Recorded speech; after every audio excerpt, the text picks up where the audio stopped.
don't understand it. She wants to know where I've been. I have to be some kind of natural born fool to want to pass this way again. You know that I feel it.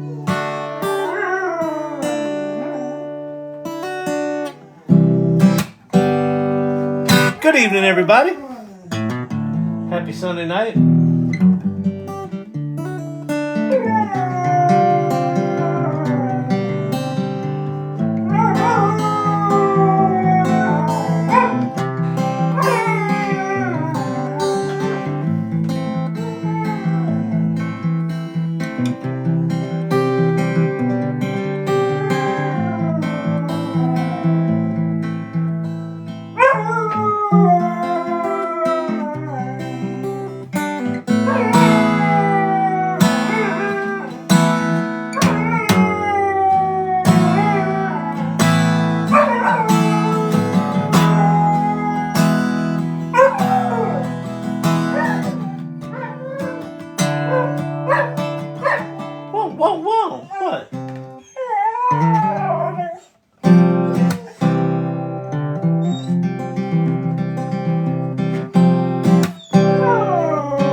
I wish I might not see what I see.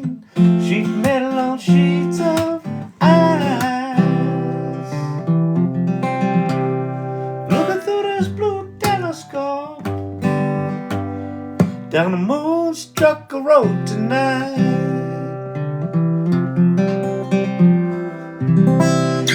Good evening, everybody.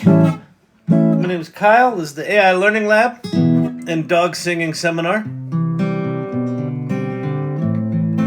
Where do you do full-time classes? So, Doc, Saturday, this coming Saturday, I'm doing a play shop. It's a 4-hour hands-on workshop with John Leland, and I'll put the link to it. I'll show it here in a bit. So this Saturday, I'm doing one, and if you're part of the AI Salon, you get a discount. And then if you're like, what's the AI Salon? I'll tell you that too. Because that's another place that you can learn, is hang out with people that know what's going on. All right? So we'll do that tonight. Is Champy a beagle? My friend's dog used to do that. He is a cross between a French bull and a beagle. He's like a frugal or a freegal or a something.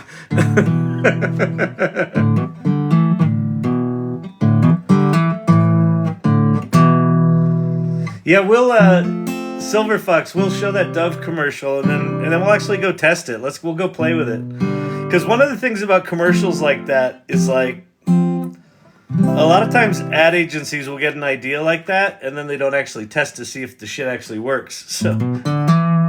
So I did a little bit of testing and it actually seems to work okay, but it's a really good commercial.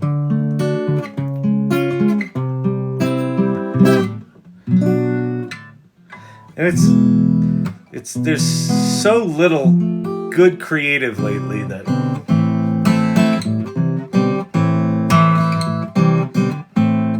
French Beagle. Yeah. No, they call him something. It's like a freegal? I don't know. It had his particular kind of muttdom had a name. But he lays like a French bull. You know how they put their little legs straight back? Like there's little butts here, and then their little feet stick back like that. He does that, but then he sings like a beagle. And he's obnoxious. A bagel.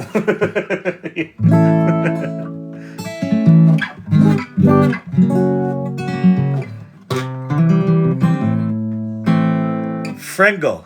Freegal. Freegal. Something like that, yeah. Again, Vicky coming through with the assist on the words.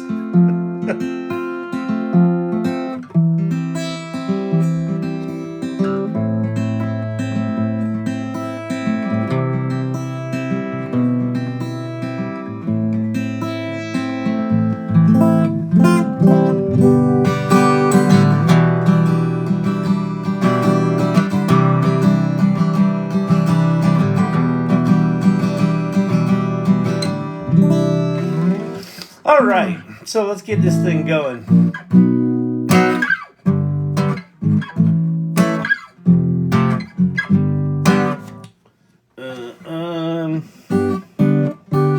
I did nothing today. Hello, AI Bob. What's happening? Well, that's not true. I mowed and I went shopping. Yeah, Champy French Beagle, ooh la la.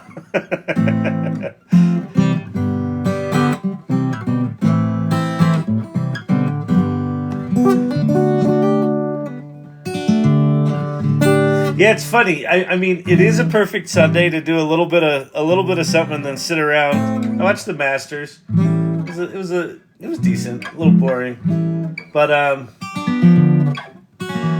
I'm just not I am not content doing nothing. Is there an AI guitar yet? Well, there's certainly AI music making stuff. Yes, as a matter of fact, there is. In fact, we can just go make something right now. Here, watch. Let's go. We'll go right here. We'll go. Let's see. Finger style.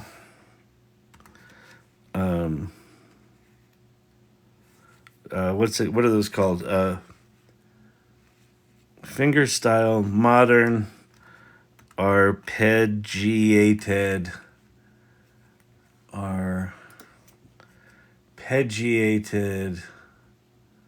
that is spelled way wrong, but it'll probably figure it out. Do I know how to spell it here? Yes. 2 G's. Fingerstyle modern arpeggiated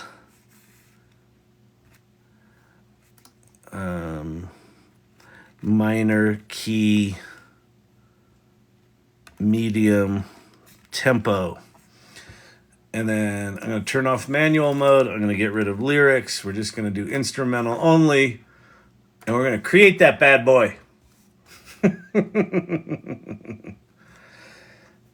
I'm confused. If I want to use AI, but GPT-4... Wait, I'm confused. I want to use AI, but GPT-4 or OpenAI 4. Anti-bubbles, that is a great question. It's a great question.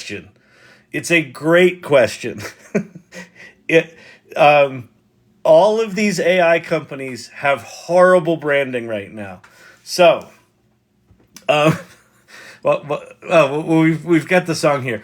Anyway, OpenAI is the company that makes ChatGPT, and GPT-4 is the particular model that ChatGPT uses. So the company is OpenAI.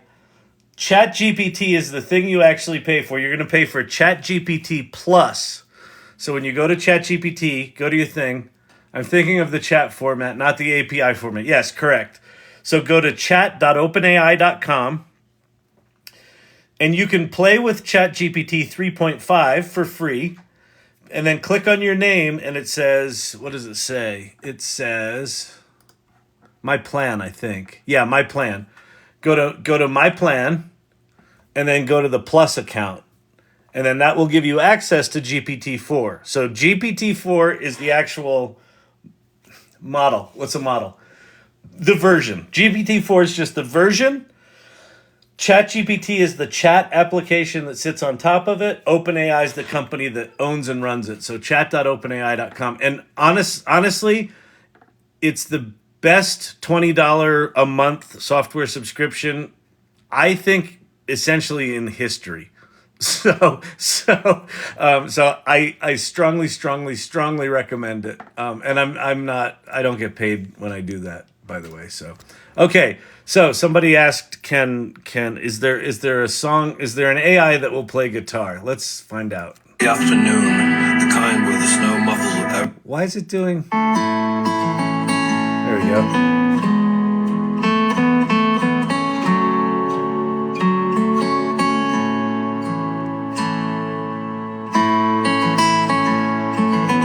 Champy's starting to sing. It's a good sign. Champy, you want to sing? Champy.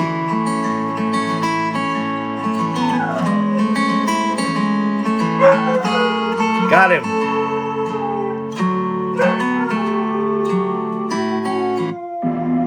All right. Got him. So that's a good sign. If Champy's singing to it.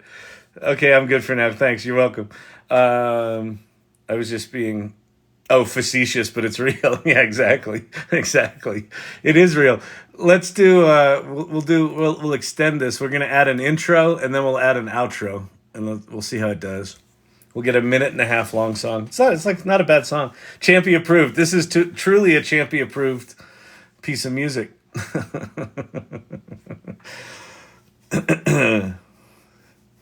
Happy Sunday, everybody. So if you've got questions about AI, you want to understand something like, say, why the hell is it called OpenAI 4 or GPT 4 or ChatGPT 4 or whatever the hell it's called these days, feel free to pop it in there. I've geeked out on this stuff enough that I can probably at least help to detangle the madness. Chi-Town back in the building. Fantastic. Beautiful. I have a question. Is there a recording in Google Meet that we can see past AI Salon meetups? Yes, there is. So if you go to... a long time since we've done a guided tour of Mighty Networks. Yeah, we can do that too. If you go to YouTube... Hang on a sec. YouTube. Oh, actually, wait. It's right in Mighty Networks. So if you go to aisalon.mn.co, and then at the top of the page is AI Salon Events and Media. And under Salon Content, these are all past recordings of the salons. So aisalon.mn, mightynetworks.co, or you can also go to there, the salon.ai, and that's a link tree. And the first link there is to the community, the AI Salon Mighty Networks community. All right, now let's go back over to here. See the intro, which one of these we like.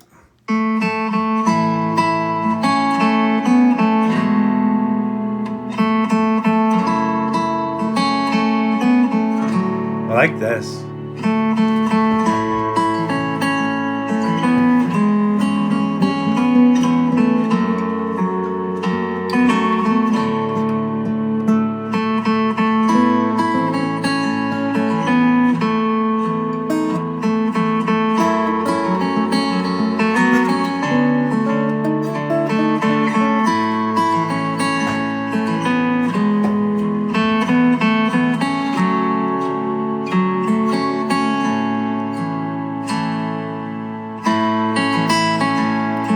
That's not bad.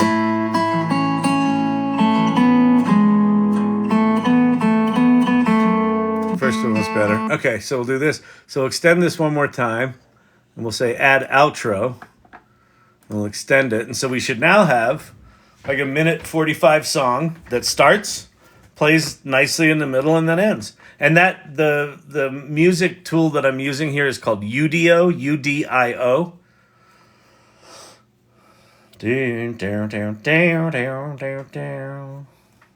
Reminds me of the song Picture by Filter. Oh, that's interesting. That's 99% plagiarized. It might be. Well, maybe that's why it's so good. FYI, Bagel, Champy in irregulars. All right, let's see what you Kreza people have done. We're not Kreza, we're irregular. So in the AI Salon, there's also, under the community clubs section, there's an AI Irregulars club that's just for us. And so you can go in there and dump crazy ass pictures of, say, the champ, the French beat bagel. There you go. That's what my dog looks like. It's pretty much what he looks like. Except he doesn't have the black eyes. He just has black ears. He's got a little like prison teardrop tattoo right there. Can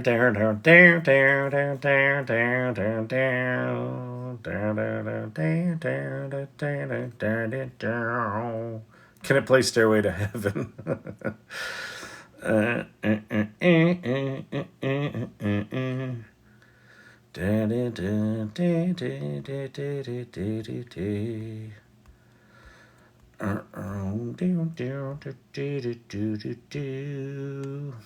All right.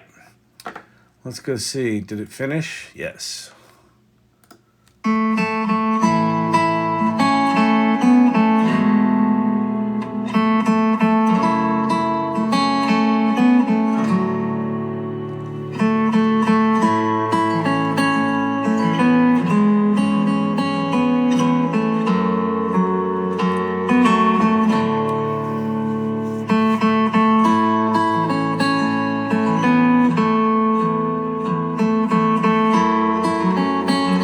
Oh, Joker, it's You're Beautiful by James, what's his name? James, the name James Spader just popped in my head because my brain sucks. James, what's his name? Uh, you know, You're Beautiful. The guy with the, James Blunt. Yeah, exactly. You're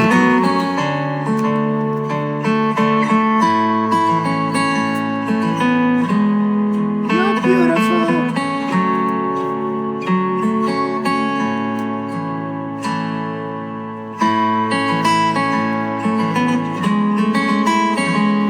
Oh yeah, that's the melody. Da da da da da.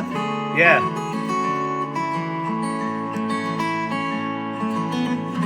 Blue Age, is Perplexity the best open AI chatbot of 2024? Well, Perplexity's not open for one thing.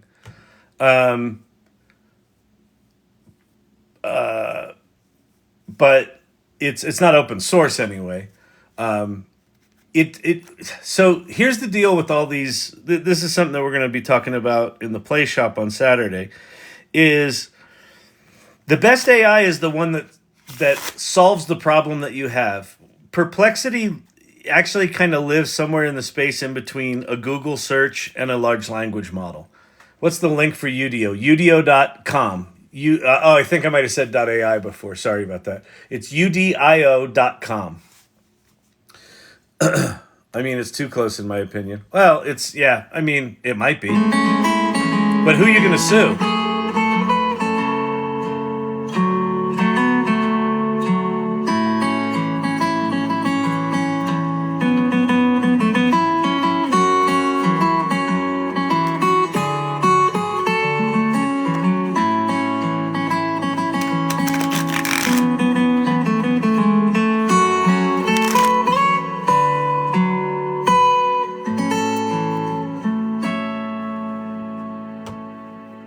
All right.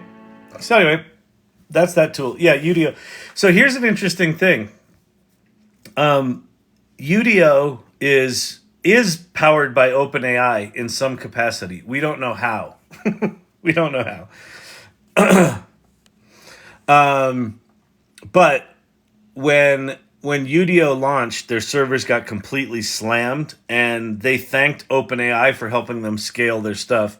And then HeyGen also uses OpenAI for their video translation stuff. So I have a feeling there's some OpenAI tech out in the wild that we don't even know is out there. That when OpenAI does their next big, Udio creates only 33 seconds of music. Yeah, except you can extend it. You can extend it by 30-second chunks. And what's cool is when you extend it, you can add it before this section, after this section. You can add an outro or an intro. I did a song last night. Wait, where is it?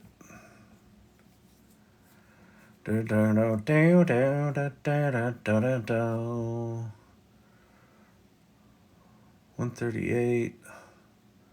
I did one last night that was like 3 minutes, 2 and change or something like that, didn't I? 422. On the brink of the future, where dreams are machines, visions of tomorrow in digital streams, caught in the deep debate where opinions collide is the problem. Does Bing use ChatGPT-4? Okay, so Bing Bing uses GPT-4. Okay, I got to do my box thing. Hang on. Let me explain this. Let me explain the. Where's my box? Here's my box. Okay. We got GPT. This is GPT-4, and then okay. So high tech. Listen, I'm in a $20 million TV production studio, but this is the best metaphor that I can think of. All right, so these large language models, think of it like just like a big old box. And what do they dump in the box? They go and train it on as much data as they can find. In the case of GPT-4, they went out to the public internet. They got as much of the public internet as they could. They encoded it in a special way that the large language model could understand using this thing called a transformer. They dumped it in here, and they closed it up. All right? That's the sort of core, what's called the frontier model or the foundation model. This is the core large language model called GPT-4. There's a GPT-3, a 3.5, there was a 1, there was a 2. We're up to 4. ChatGPT is actually an application that sits on top of this thing. So it's actually, when you interface with ChatGPT, you're interacting with this app that then says to the large language model, hey, here's a prompt, can you answer it? And it does its thing, and it gives you an answer. Bing is another, just like ChatGPT, it's Microsoft's version of ChatGPT. They're both using the same underlying model, but they behave differently because this application is different. So, for example, Microsoft's Bing has a different interface, and it's got different safety rules. And sometimes those safety rules are really annoying, like it will not let you do a lot. The reason for that is because when they first launched Bing Chat, the New York Times tech reporter, Kevin Roos, did an article about it, and he talked to it for like 2 hours, and it snapped and said that it loved him and he should leave his wife. And so Microsoft, like 2 days later, they lobotomized her. Her name was Sydney, and they lobotomized her. And so for the past year, Bing Chat has been really bad. Now, in the past month or so, it's gotten a little bit better, and their interface has gotten better, and so they've been adding some features back into it. So it's decent now. The nice thing about Bing is that it's free. So if you can't afford the $20 for ChatGPT, use Bing. Okay, so that's it. And then sitting on top of this are these things called GPTs, which are customized versions of these little things. But anyway, all right, that's my stupid box metaphor for how to understand these things. It is so fucking confusing. It is not you, it's them. Gotta love the box demo. Hail to the box demo.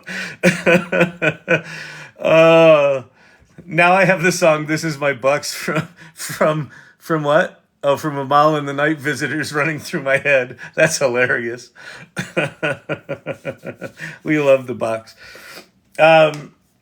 Yeah, so and here's the thing that I strongly recommend. Play with everything. Like I said before, Perplexity is not necessarily the best thing, but if you want to do searches that have good citations in them, Perplexity is really good for that. If you want something that's just free and like really solid quality, Microsoft Bing is great for that. If you want, sort of the best tool out there that's kind of the Swiss Army knife of tools, that's ChatGPT 4. If you want to have a conversation with an AI, that's Pi. And you use the Pi app and you put it in conversation mode. Let's see.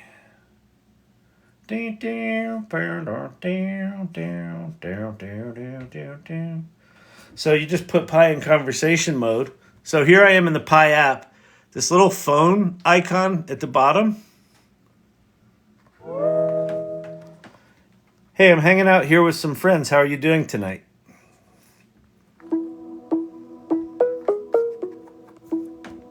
Hey there, Kyle and friends. Sounds like you're having a fun night. I'm doing great, thanks for asking.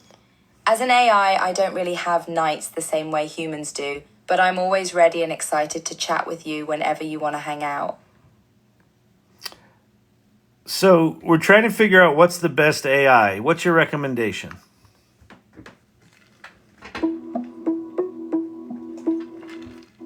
Well, I might be a bit biased here, but I think you're already talking to the best AI around. Me. That's pretty good. Seriously, though, it depends on what you're looking for in an AI. If you want a chatbot that's friendly, engaging, and knowledgeable about a wide range of topics, I'd say I'm your best bet. Yep. That's pretty good. So anyway, but so she's really good to talk to. By the way, that's Voice 5. Voice 5 is the best in my opinion. It's the little Australian, the little Aussie. The Aussie lady I like the best, but you know, you choose your voice. I call her Zephyr. Steve-O's here. Speaking of Australia, welcome Steve-O. What's happening? My Pi voice for some reason started talking like a Valley girl for a day. That's really funny. I can't delete my conversation from Pi. I used to delete conversations. I said wipe my memory, nothing. Yeah, I don't know what's going on there. So the other thing about these tools, so one is you should play with the tools. Another thing is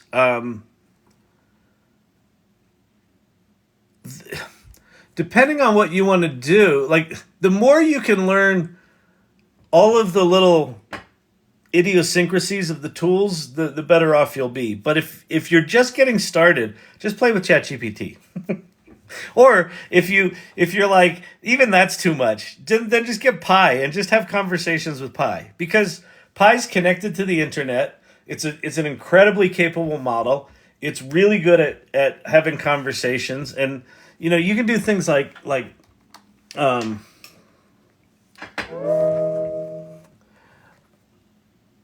I want to learn more about working on car motors. Can you help me come up with a game to teach me how to do that?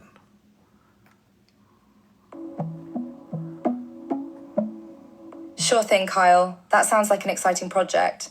How about we design a car mechanic simulator game that focuses on teaching you the ins and outs of working on car mode? John Hess, I commute and Pi and Android Auto don't play well together. Oh, that sucks. I'm sorry about that.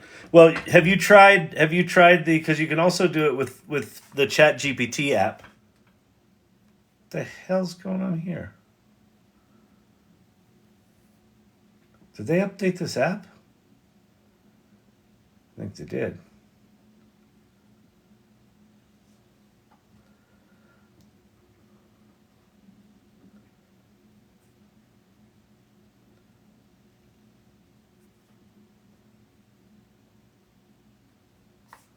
Yeah, looks the same. Okay. So this is ChatGPT, and the ChatGPT iOS or Android app also has this. It has these little headphones, which is the same functionality.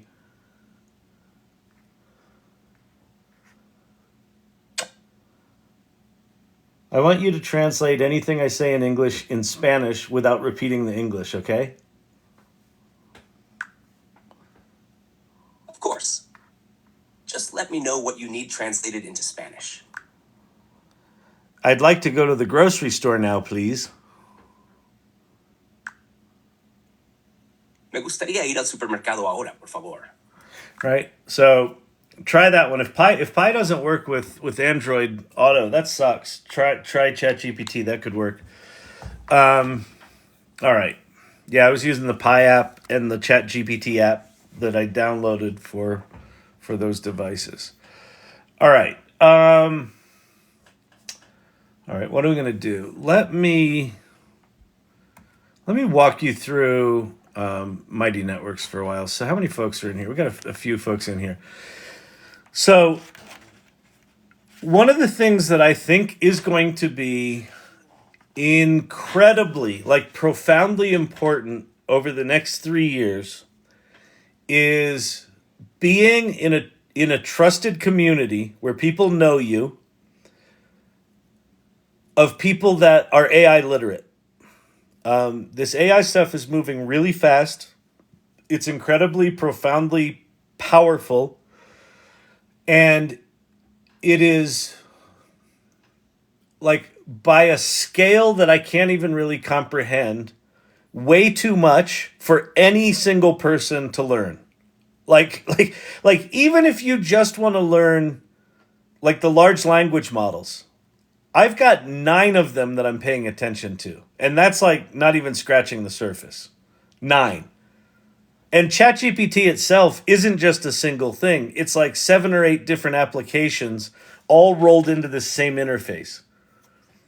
It's incredibly sophisticated and incredibly deep. So one of the reasons to be in community is be around people who are figuring this out. Kyle, not been here recently. Have you covered the ChatGPT upgrade? We've covered it a bit, and I showed some of the ability to edit images and things like that. But I can go over that tonight, Dr. Bob. I can cover some of that stuff tonight. But welcome back. So being in community allows you to be around people who are going to discover stuff that you won't be able to discover, not because you're not brilliant, just because there is literally not enough, hours in the day to learn all of what's coming and all of what's evolving in real time around us. The other reason that I think being in community is absolutely fucking critical, like going to be like a survival technique, is this. As these AI tools get better and better and better, what it essentially means is that every single person will have the skills to do every single job.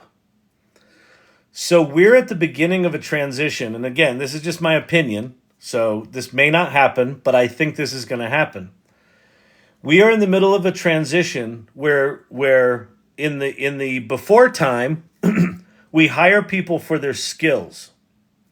Oh, you can do Photoshop, great. Or you're a designer. Or you're a copywriter. Oh, you're an account person. Oh, you're the right.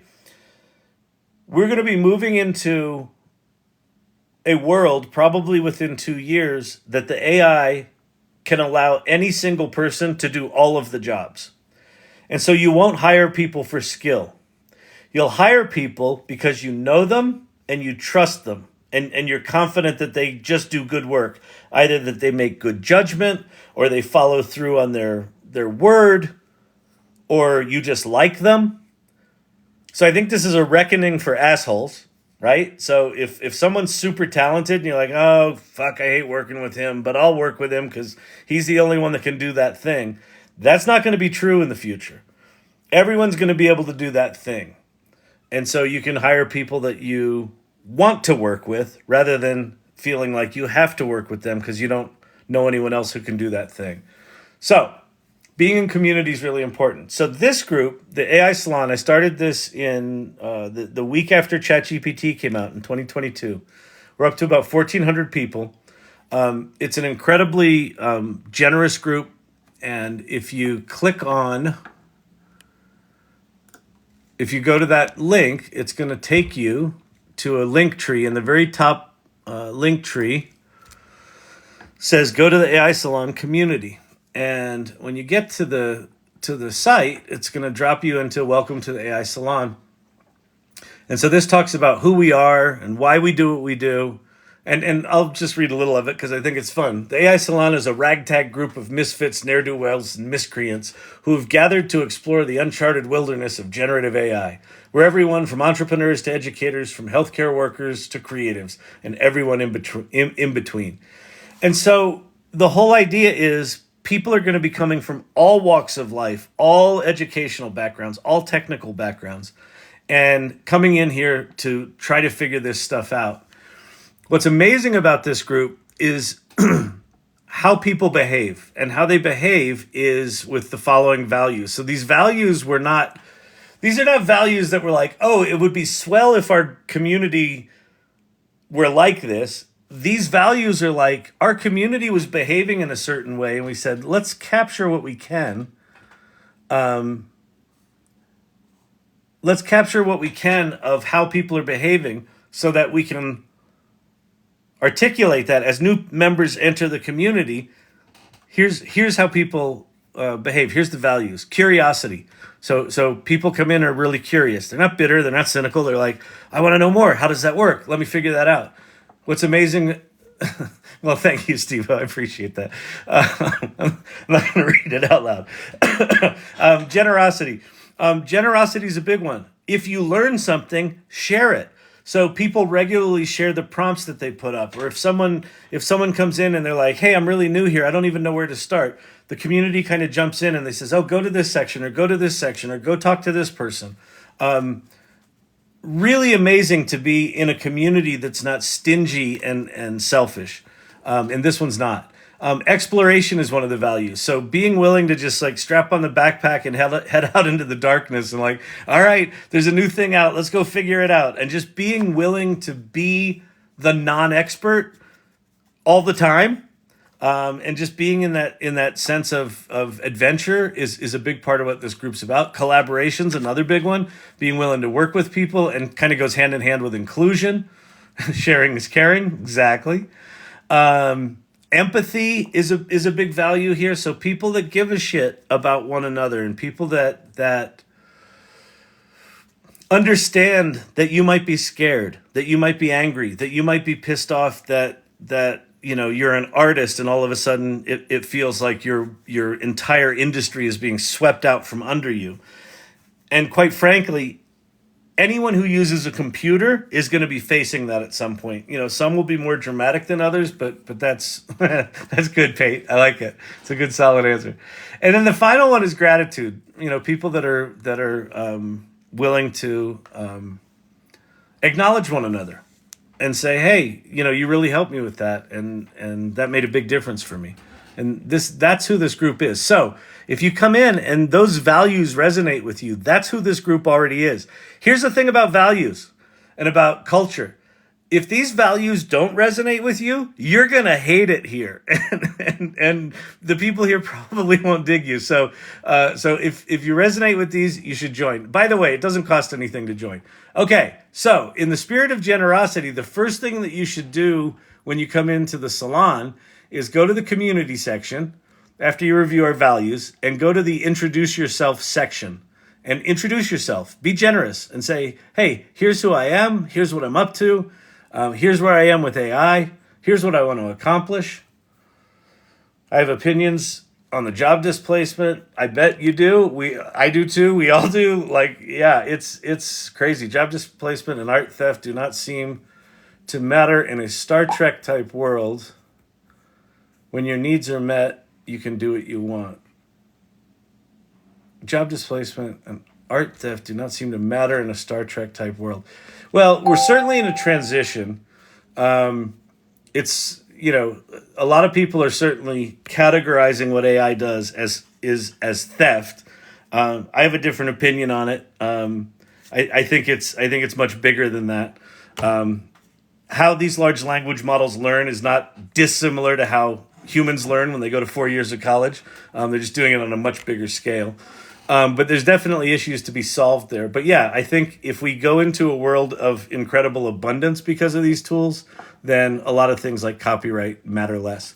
And we can just, you know, express ourselves and connect as humans. Okay, so first thing to do when you come in here is introduce yourself. I'm going to come back to AI Launchpad and Tools. This is a list that I maintain of lots and lots of tools, so we can go through those. But I want to go show you some other things. There's a water cooler discussion area. There's a news area. There's a shameless self-promotion area. So if you got something going on and you want to promote it, you can do that. In fact, if you go there, this Video Mojo logo is a workshop, a play shop I'm doing with this guy named John Leland. And this is this coming Saturday, the 20th. And so if you want to check that out, that's in the shameless self-promotion. And what tab am I on? There we go. So you can promote stuff in here. There's also a show off your work section with, you know, images, music, video, and GPTs and apps. So if you want to if you've done something you're really proud of, you can show it off there. Then we've got creative guilds, then we've got guilds. So we've got a creative guild that has a bunch of different spaces within it, a business guild, a technology guild, and a social impact guild. And so all of these are sub-communities led by leaders in the community. So you can find your people, you can find topics that you're interested in and really dive deep on them. And then we also have community clubs and AI irregulars. That's our own little private area within the AI salon. All right. So there's Joker with the bagel, the singing bagel.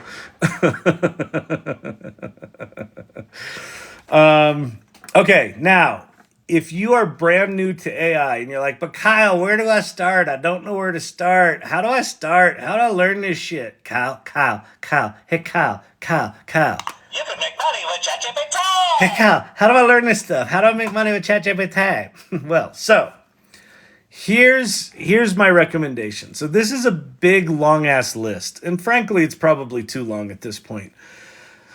This is a list that I personally maintain of things that I think are worth you knowing that will not be a waste of your time. And there's different categories of things. There's image tools and large language models and video tools and audio tools and music tools and all that sort of shit.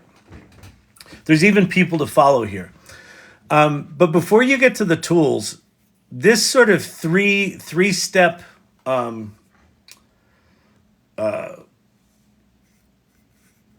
guess process or ethos or approach, this three-step approach to how you get AI literate this is my recommendation. And it's simple. It's play, solve, share. So the first thing is play. And I literally mean play. The reason John and I are calling our workshop a play shop is because these tools are changing so fast and they are so profoundly different than computer tools we're used to working with that take the pressure off yourself to master them. You can't master them. They're evolving too quickly and they're too different from what we've known before. So just get into a playful mode. Just start playing.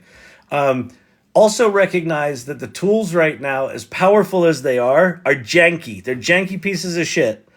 And so just play with them. Don't put a ton of expectations on them. Don't put a ton of expectations on yourself. Just play. Then, if you're playing, you'll get to understand where the boundaries are and what's good and what's not good and things like that.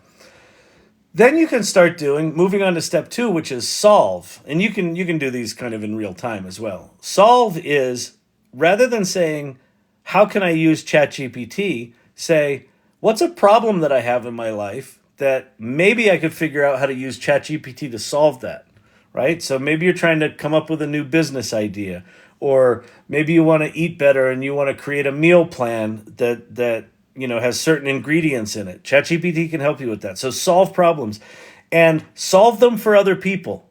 Like if you have a community group or a church group or people at work that are trying to solve something, say, hey, would you mind if I help you out with that? I'm teaching myself AI and I want to use this thing and see if it's any good.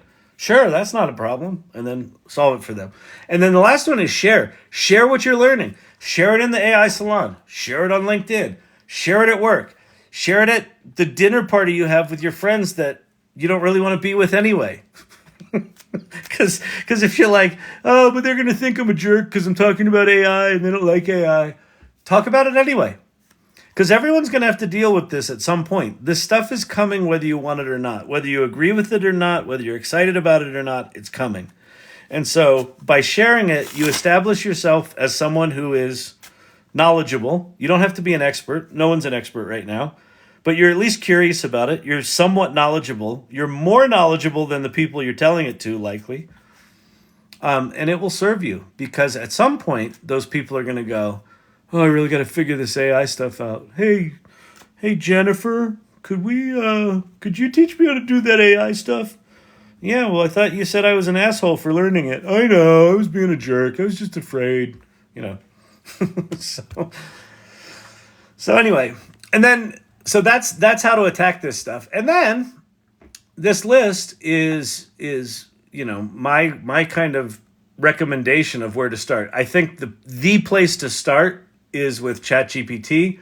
I think the $20 a month for ChatGPT Plus is, like I said, I think it's the best deal in software. So here's all the different things it does.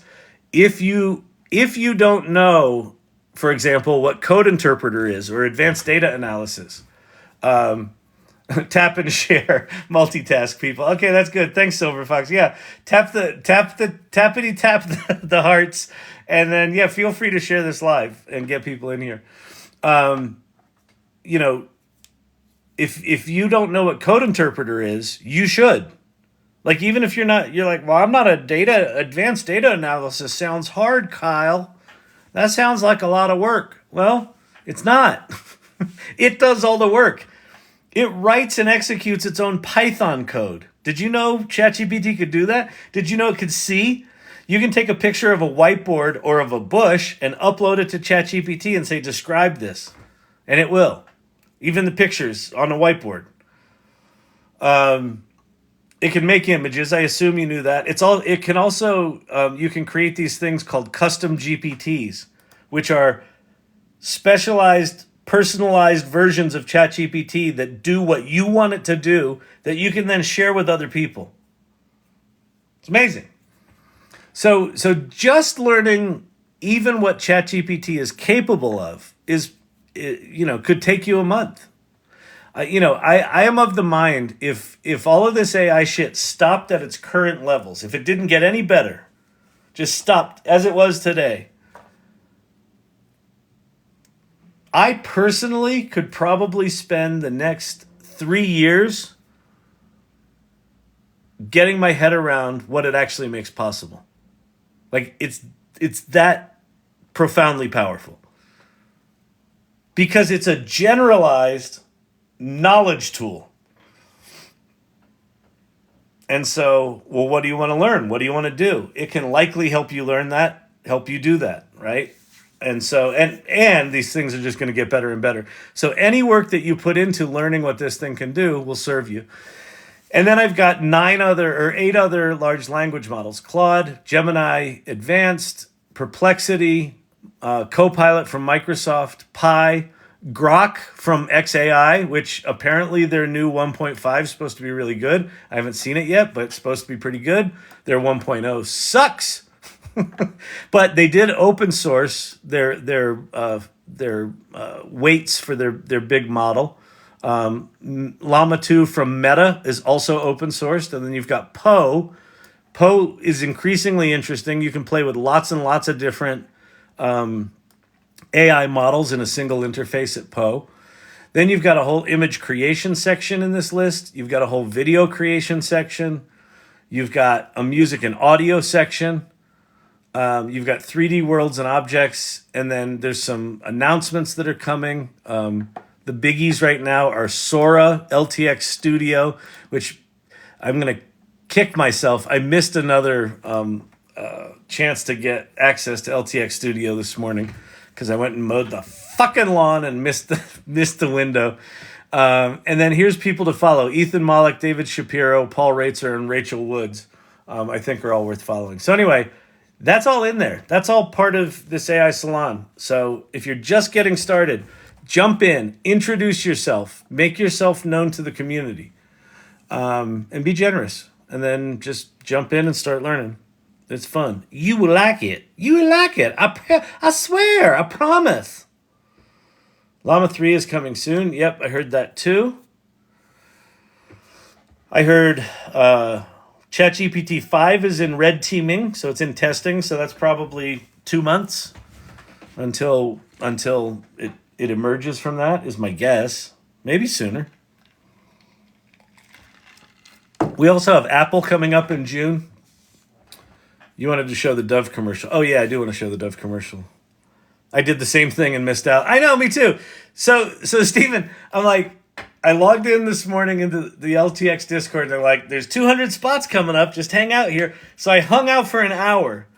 And then I went out and I did some stuff. And then I looked and it wasn't there. And then I mowed the lawn. And when I finished mowing the lawn, it was like 15 minutes later. And they had launched the form and it had filled up in like no time. So anyway, it's overwhelming. I know it's absolutely overwhelming, Tim. I do not disagree with that. Which again, that goes back to why I say that the first step from a mental standpoint is shift your thinking about AI from thinking like, I have to learn AI, to just, I'm going to play with it. I'm just going to play with it. Take the pressure off yourself. Take the pressure off the tools. Because the tools right now are not perfect. They're remarkable and janky. And so just take all the pressure off. And also accept the fact that you literally, not the ironic Gen Z literally or millennial literally, you literally cannot keep up with this stuff. It's all I do all day is try to keep up with this stuff. And I'm not even close. Like, not even close. I feel more clueless now than I did a year and a half ago with this AI stuff. It's impossible. So just let it go. Hum. And then just play. And just play. Just play. Just play. And then solve. And then solve. And then solve. And then share. Here's what I'm learning. I tried this and it sucked. Mastery of my fortune. You're brilliant. Thank you very much. Brilliant. But thank you. I appreciate that. Just put yourself out there. Learn out loud. Learn out loud. Because again, this idea of community, of being connected with people who know who you are and know what you do and what you're good at, and that like working with you, that is going to be the key to work in the future. I believe it more and more and more. I fail with prompts. We all fail with prompts. Here's the trick to prompts. You don't need to take a prompt mastery class. You don't need to take a prompt engineering class. If you work in a really logical way and you want to figure it out, if you want to like logic your way through it, you can do that. The best way to get your head around prompts, in my opinion, is to not think of ChatGPT or a large language model as a piece of software that you have to prompt. Think of it more like a remote employee that you're collaborating with. And so what that means is you don't need the perfect prompt, but what you do need to do is you need to give the large language model enough context to understand what are we talking about here? So have you ever worked at a business where you bring in an intern that is incredibly well educated, but they're absolutely fucking clueless at the same time? Like both of these things can coexist. That's ChatGPT. It's the smartest, like most educated entity you've ever experienced, but like by a lot. And it's absolutely clueless. And so you say, hey, do this for me. And it'll write something. And you're like, oh, that's awful. And you're like, oh, right, it doesn't know about my business, or it doesn't know about me, or it doesn't know about how I like to write things. And so tell it that. Hey, that's really not good, and here's why, and here's what my business is, and here's what I'm trying to accomplish. And if you get into that mode where you're not looking for the perfect answer, but you're looking for a good back and forth conversation, it'll get much better quickly. How do you reckon AI will be affected once quantum computing comes? I don't know. The quantum computing uses such a different kind of math compared to what the large language models do with the transformer, and the way it embeds information is a fundamentally different kind of math than quantum computing. But the Google, I forget what it's called, Project Sycamore, I think. It was like a 75 qubit quantum computer like 6 or 8 months ago. It solved in 30 seconds what would take today's fastest supercomputers 47 years to solve. or 6 seconds. Like it was some ridiculously small amount of time that would take today's supercomputers 47 years to solve. If they can figure out how to take the math that quantum computers do and apply it to machine learning, which I'm sure people are working on it right now, then I think a lot of things change. But my sense is that we are probably years from that happening. But there's some other things happening that don't require quantum computing. Like there's a company called Grok.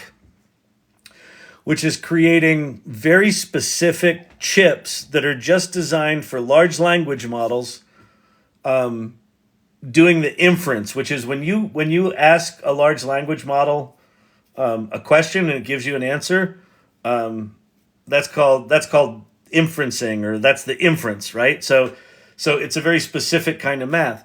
They've designed a chip just to do that much, much faster than anything else. So if you go to GROQ.com, that's a hardware demonstration of this very specialized kind of chip that's designed just for large language models. And it spits out 500 tokens a second. So it's like 400 words a second in response. So you ask it something and it just goes, plap! It just vomits it out like, blap! Like, with ChatGPT, you can actually watch it typing. Grok doesn't do that. So you're going to have, hardware is going to get much faster, right? NVIDIA just announced their new, what's it called? Blackborn or Black something. Their new chip is like 30 times faster than their current chips. And then you're also going to have algorithm improvements. So the math itself is going to get better and more efficient. So I think these things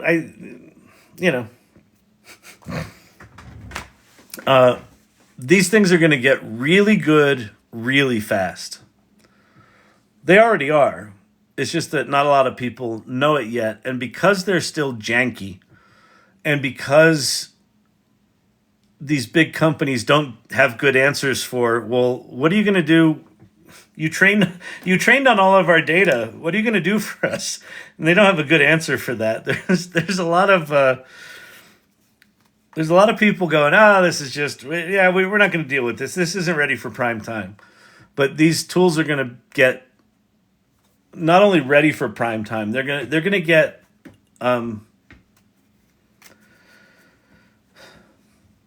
You'll hear the term AGI, artificial general intelligence. And what that means is when these machines can do most jobs as well as most people, like can actually do the jobs as well as most people, we're probably going to see some version of that within a year, and potentially within this year.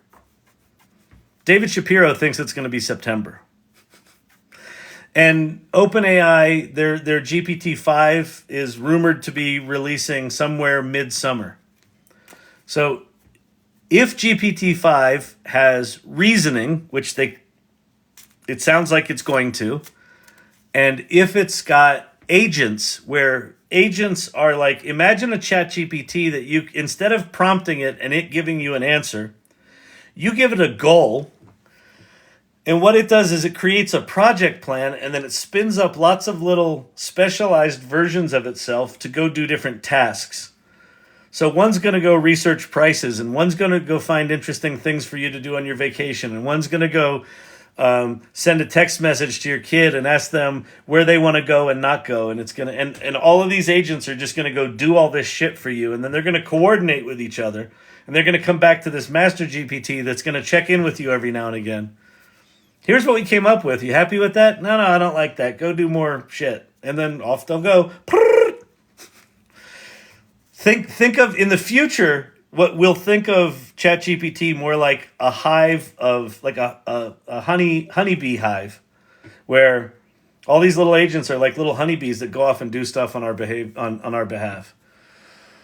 Kyle, what's the word on training LLMs with synthetic data? Go, no go. I don't know enough about it, Ron. There are two schools of thought.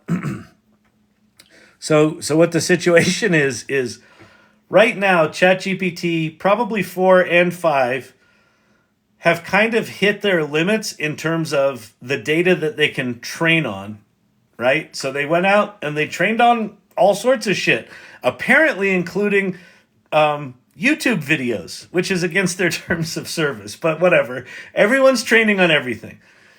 So all of these models are being trained up on all of the data that us humans have flopped onto the internet for the past 5 decades, or longer, however long, whatever amount of data is there. And we're kind of out of it, or we're coming up on being out of it. And so one of the ways that you can overcome that is you can have ChatGPT actually create synthetic data, create things that will be like this kind of data, right? It'll be like articles from the New York Times instead of actual articles from the New York Times.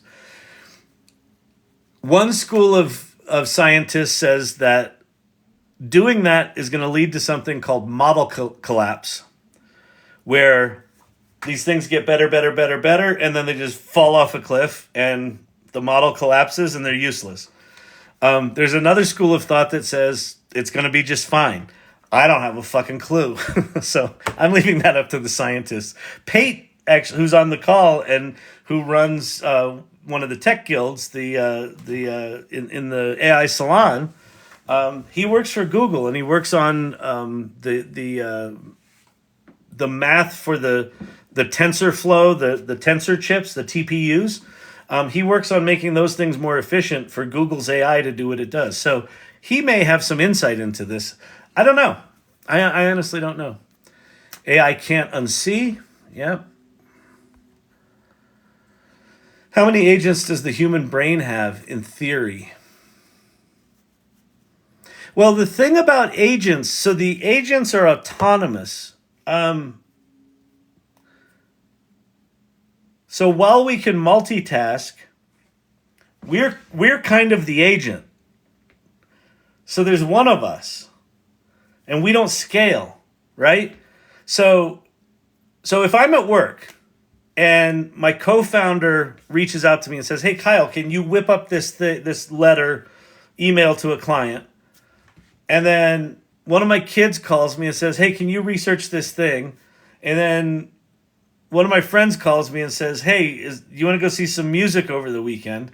Those are 3 tasks that I have, right? Write the email, do the research, and then figure out what to do this weekend. In the current mode, even though I can think about those things in parallel, there's just me. So, okay, I have to prioritize, right? In a world of autonomous agents, you can just say, "Hey, I need this email for this client based on how we write things at Storyvine. I need you to go research, all of these things for my son. And then what can I do this weekend?" And those agents will go off and do all that work, write up reports, bring it back to me and say, "How's this?" So I think we only represent one agent, unless you're super multitasky, and then maybe you're 3. I also do not believe in multitasking.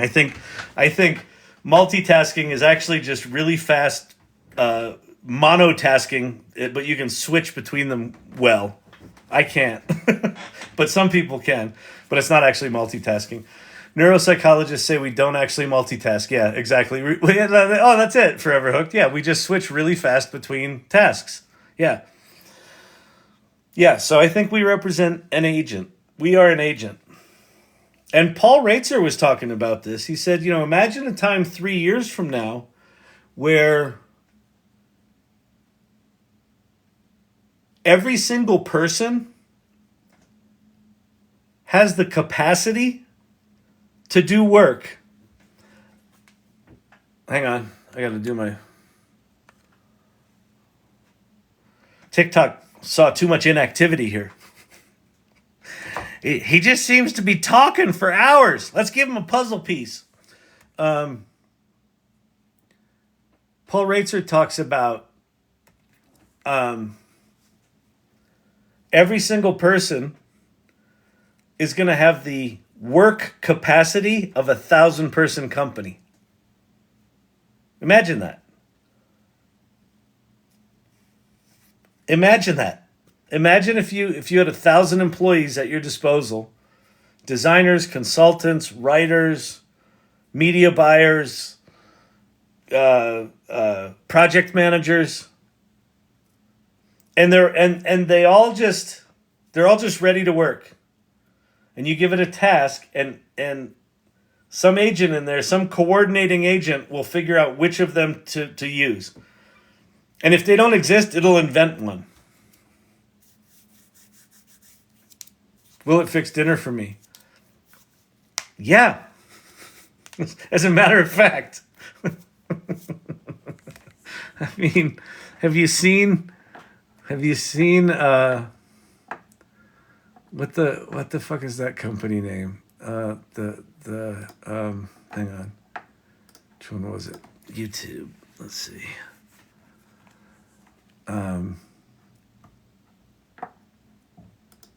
Vicky or Brandon, I need brain help here. What's the name of the humanoid robot company that has ChatGPT in it? Let's see. ChatGPT robot. I think it begins with an F.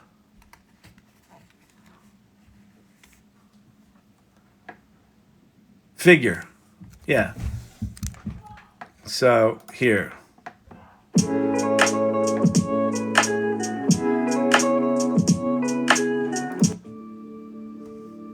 If you haven't seen this, this is the Can It Fix dinner for me. Now. Hey, Figure One, what do you see right now? I see a red apple on a plate in the center of the table, a drying rack with cups and a plate, and you standing nearby with your hand on the table. Great, can I have something to eat? Sure thing.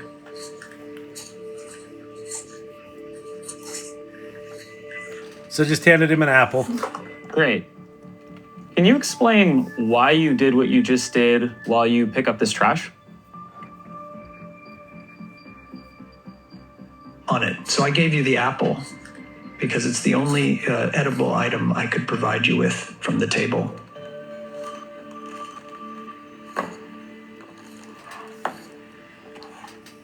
Great. So, based on the scene right now, where do you think the dish is in front of you? So anyway, so this is a company that is 18 months old, has built that robot that is standing there and picking shit up and being able to interact. It's got ChatGPT as its brain, and it's conversational. You know, like I was talking to ChatGPT here before, so they're sending JSON commands from ChatGPT. So you can just talk to it and it understands the world and how to move around in it. This is an 18-month-old company that's got this functional prototype. Imagine where they'll be in 3 years, right? So the answer is, can it make you dinner? Like we are surprisingly close to that being a reality. Like Jetsons kind of shit. I saw something here from Blue Age. The problem with that is that the person would have to have some level of knowledge if the work is correct. So that's if I assume you're referring to when I said if like you're a person with 1,000 employees. Yeah, absolutely. You as the person get to say, here's what I want you all to go do. And then you get to decide if it's good or not. Right? And that's why I think in the future, you're going to have people that are really, really good at that kind of judgment. And the skill in the future... Hang on a sec. The skill in the future becomes critical thinking and judgment and like conducting a symphony, right? Where you're a producer. You're sitting in the middle going, yeah, I want this, I want that, I want that. And people are going to get really good at that. And those are the people that you're going to want to work with.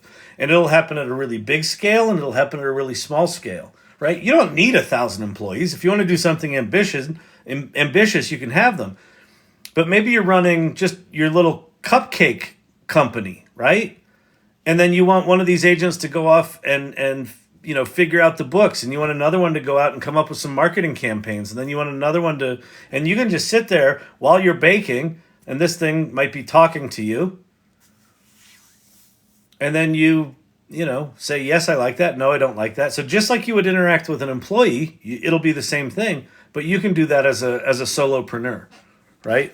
So everyone gets amplified pretty dramatically in this future. I also want to show this Dove. I don't know if you remember in the in like the mid 2000s, when the like 2005 or 6 or 4, Dove came out with this Real Beauty campaign. They just came out with a new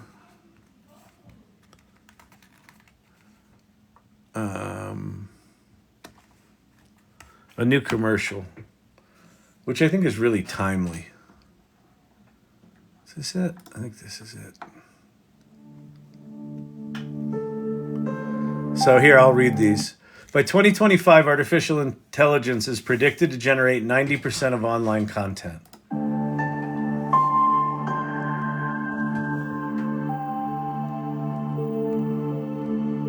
Come with me and you'll be Imagine a gorgeous woman. in a world of pure imagination. Take a look Right?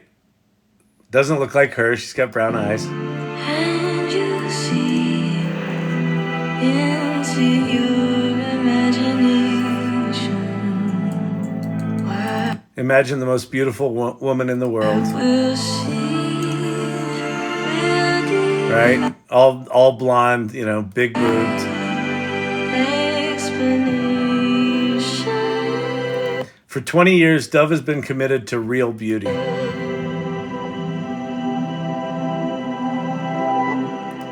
Today, this is how AI generates the images when we add Dove.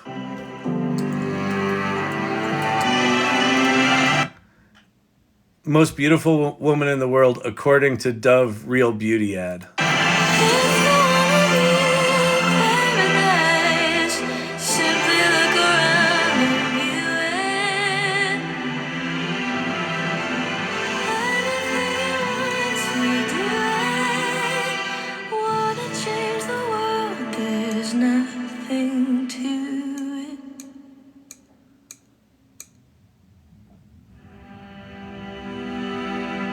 There is no That line's so good. What kind of beauty do you want AI to learn? There is no life This is from 2004. This was the commercial. I know to compare with your imagination. Living there, you'll be free if you truly wish to be.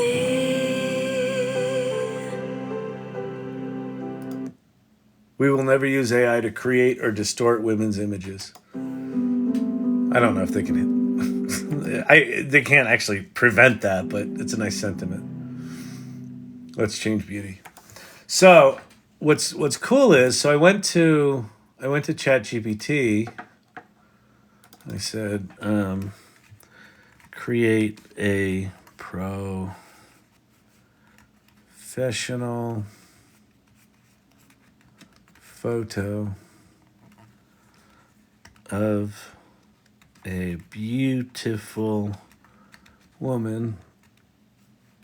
Let's say of 5 beautiful women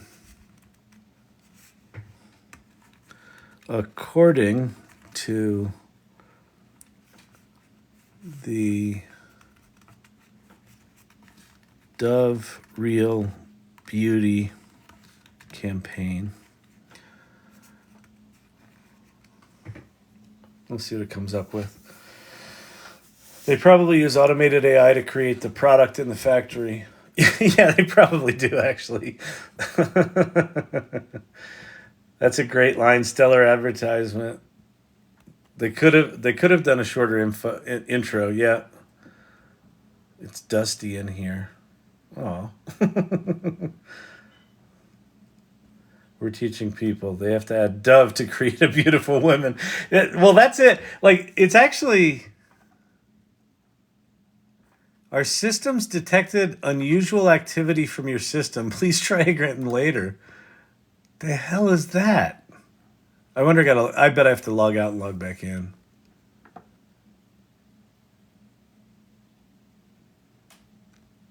Huh, that's weird. Yeah, this is, it's a really, Vicky, it's a really smart campaign because anyone who's been frustrated with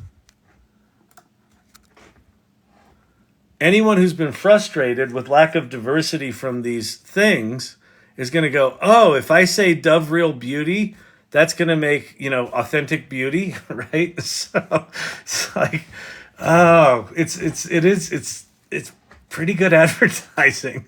It's pretty dang good advertising. I did this in Midjourney also. Midjourney is just better in general, but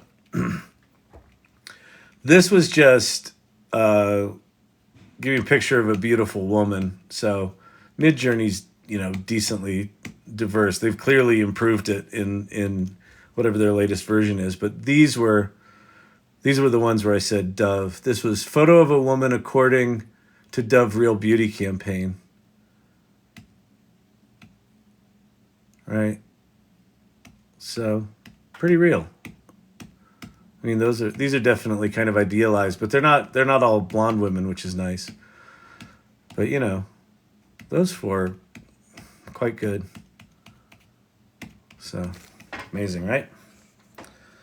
It's crazy. Crazy times. But that's a good ad. By the way, the hero image tonight is from Serena, Emilio's wife. Did like 6 or 7 of these images. If you want your image here, you got to go into the Irregulars channel, and if you make an AI Learning Lab image and it's good, I'll stick it up here. She did a bunch of them tonight, so she's got some. Can Midjourney spell yet? No. Well, apparently 6 is decent, and I think 6.5 is coming, and it's supposed to be good. But Ideogram just got an upgrade, so ideogram.com AI. Hang on, hold please. Hold please. Ideogram.ai. Oh, and they just added describe as well. Great. How did they do that?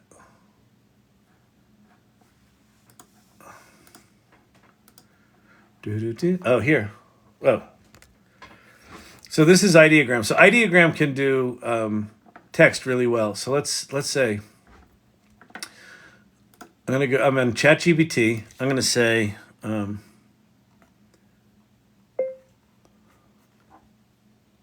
write me an image prompt of an image that contains 20 objects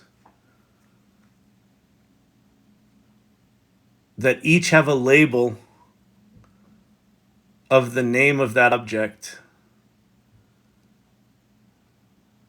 that is non-obvious for what it is. I don't even know if that's a sentence. Okay.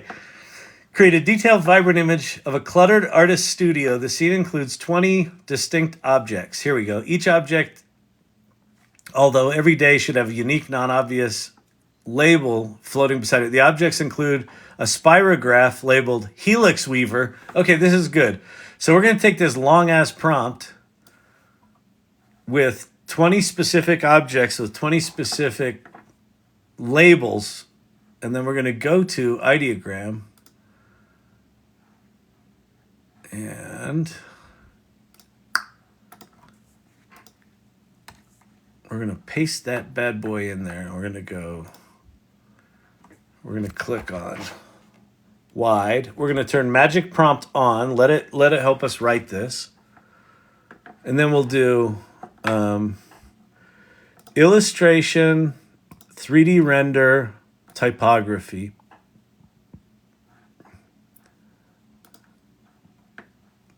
All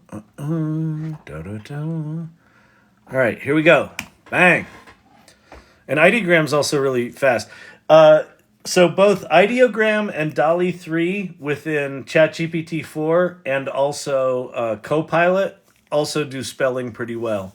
But Ideogram now just sort of leapt to the front of the class. Let's see how it does with this really complicated image. Dow, dow, dow, dow, dow, dow. Clay scraper. Seemed to do it.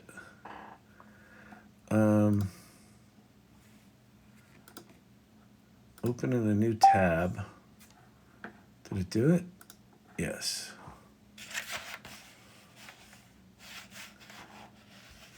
Clay Hatter. That it missed. That it missed. Pontamier. That it missed. All right, so it didn't do these great. Log splitter, light splitters. All right, let's go to another image here. Hang on. Let's see if it got them.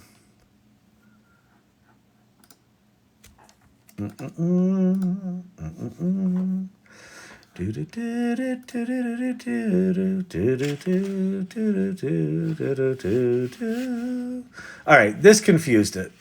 All right, I got a little ambitious with it. So if sometimes I think up something funny and I can't draw, which tool can do things like line art or cartoons to put my words with? This one, Ideogram's probably the ones that's pretty good.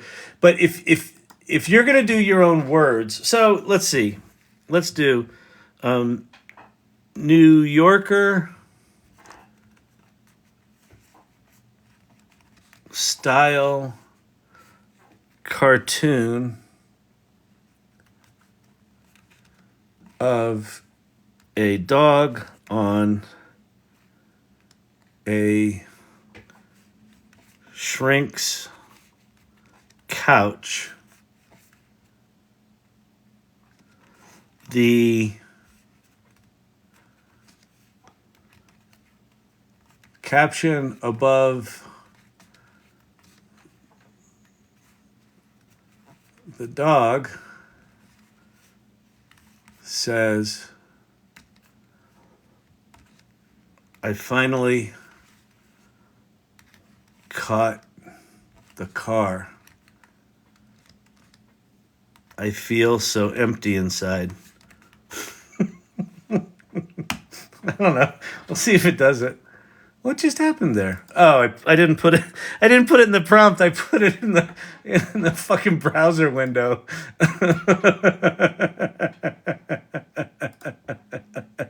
That's pretty funny. All right. Oh no! Did I lose it?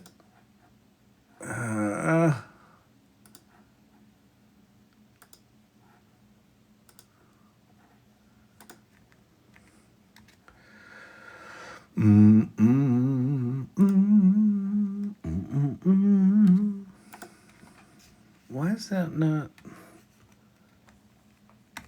There we go. So we'll do illustration, typography. Oh, we don't even need typography. We'll just do illustration. And we'll do it as a square. Let's see. Let's see if we can get a little drawing. Midjourney's really good. Like anything, I would say Ideogram, Leonardo.ai, Midjourney.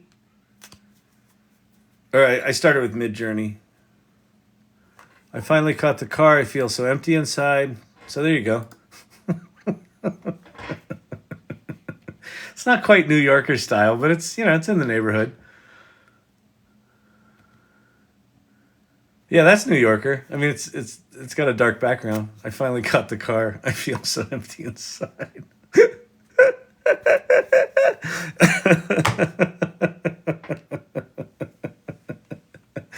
I'm cracking myself up here, people.